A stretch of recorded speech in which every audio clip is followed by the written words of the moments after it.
All right, so I had to take a brief intermission so I could eat real quick. Y'all know I'm a big back, so I had to get my food intake in. Okay, so here we go. We left off where Hank was talking about the thunderstorm and how it probably makes him feel powerful because she needs his security physically, his presence. But listen to this. This is interesting as well. We'll be fine. If we need to go in the basement, it will go in the basement. But that's what I mean when I say safety. Not because she feel like somebody about to kick in our goddamn door. She knows before I go to sleep, I make sure everything's locked up, alarms on, lights are where they need to be at, so everything's good. That's the safety she's up.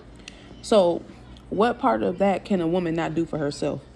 I'm telling you, it's the smallest things that men pride themselves on doing, as if I can't go and turn all my lights off in my house, as if I can't go and lock all the doors and turn the alarm system on and go get in the fucking bed. To be honest, because of how absent-minded men are, and how irresponsible they are, I wouldn't even feel comfortable not checking the locks and the doors and the alarm and shit and the lights being off myself. I wouldn't be able to be at peace being upstairs or being in the bedroom and he decides to go to bed without getting up and checking behind him, because oftentimes men are absent-minded, they're irresponsible, and they forget things like that, because honestly, this whole protection thing is not something that they're naturally about. And if they are about protecting, it's because they feel territorial over a woman, just like a dog feels territorial over their toys, their bones, their beds, anything that is theirs. Okay? Concerned and worried about. I typically look at safety like, because hey, I'm not a security guard and I'm not a watchdog. See you see what I'm saying? I forgot he even said that. But I'm telling you, we think along the same way. It's like anybody thinks like this that have sense.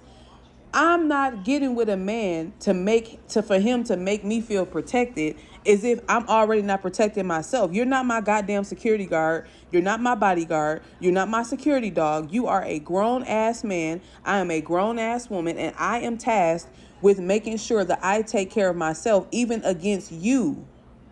What the hell makes you think that just because you're here, I'm more safe? No, the fact that you're here makes me more in harm's way.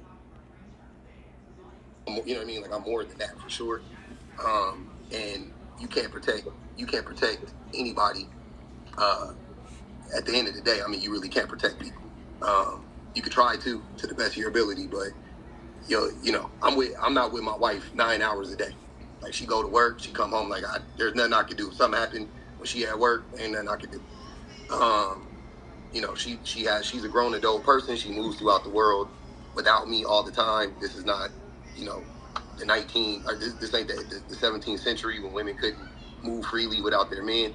My wife drives. She has her own car. Yeah, look at Will Face. Look at Will Face. I'm protecting her from the world. I think she could do that. He's pissed. You know, well enough for herself. I think the number one form of safety, because the likelihood that the person that is most likely to harm a woman is the man that's sleeping in the bed with her, not some random stranger from outside the house. Come on, you better tell it. When women talk about safety, when my wife talks about safety, she means me making sure she's safe. So the number one person I have to protect her from is me, right? Whether it be emotionally or physically or whatever the case may be, I have to make sure that I'm a safe space for her, not that she exists in a safe space. Because you can't, like, I cannot put my wife in a bubble. It's impossible. Now, that's why I fuck with Public.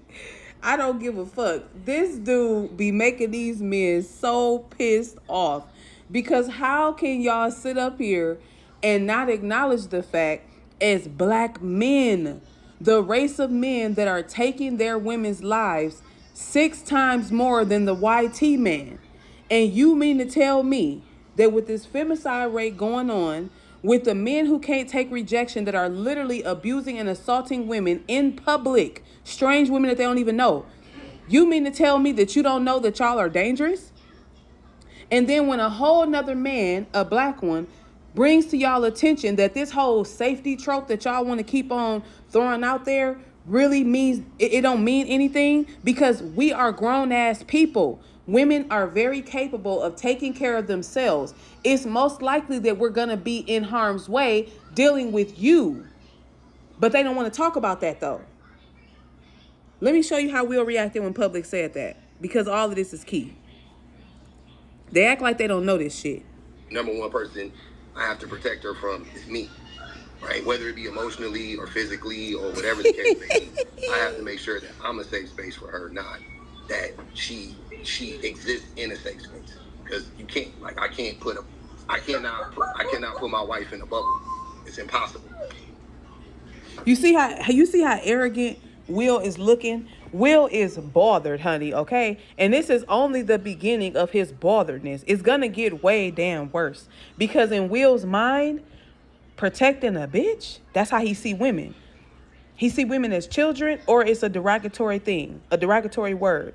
He doesn't see women as people to be protected, more so as him seeing women somebody to be guarded, because as long as I guard her, she's not available to other men. Most men see women as someone to be guarded because I have to preserve what I need. They need women. They don't actually like women. Now you have a man who's done the work like Public. He actually likes women. He actually likes his wife. He loves his wife. But he still sees her as her own person. Will can't handle the fact that Public just admitted that in so many words, that his wife can move about on her own. He's not a damn guard dog. He's not a security guard. Will cannot handle that fact. Okay? Will is pissed. I think, I don't want to, gentlemen, if y'all want to chime in, take the mic from me, but I understand the sentiment of the emotional idea of safety, but I think we should use a different word. I think safety makes the average man go to physical danger, physical harm. And when y'all be talking from this emotional space, I think y'all tap into y'all femininity too much. And then it gets to a point where the line is misconstrued. It gets misconstrued. It's like, what are we talking about? Putting the notion out there, the most dangerous man, the person who's most likely to harm the woman is the man laying in the bed with her, is a crazy thought to put out there, because we teach our children about strangers outside the home. With that notion, you would have to teach the children the most dangerous man in the world is the man living in the home. Because if the man that's living in the home is the biggest threat to mama, then you are also the biggest threat to the babies. And I think, is that not the case? How many women and men have grown up in abusive households where the man was a tyrant? The man was unsafe toward his wife. So many men, let's talk about this for a second. I've heard so many men literally revert to children when they are talking about how they had to watch their mom growing up. They had to watch their mom be abused by their dad. And it made them feel powerless because it wasn't anything that they can do. Will, the most unsafe place for a woman and children is in the home with one of y'all, because of this power, control, and leverage, that y'all like to exert over people. And then if they don't do what you want them to do, which is called disobeying from what you said, then what you say you was going to do, you got to come down with the hand, right? You said that. So men will say these things and then try to take it back and act like they're not abusive. But what are you using leverage for? Because let's go back to the definition of leverage. The definition of leverage, hold on one second. The definition of leverage is, is the ability to influence situations or people so that you can control what happens. Did you forget that, Will? Did you forget what that means? That's just really strange to me. But men double talk. And so, of course, Will wants to try to backtrack. But we heard you loud and clear.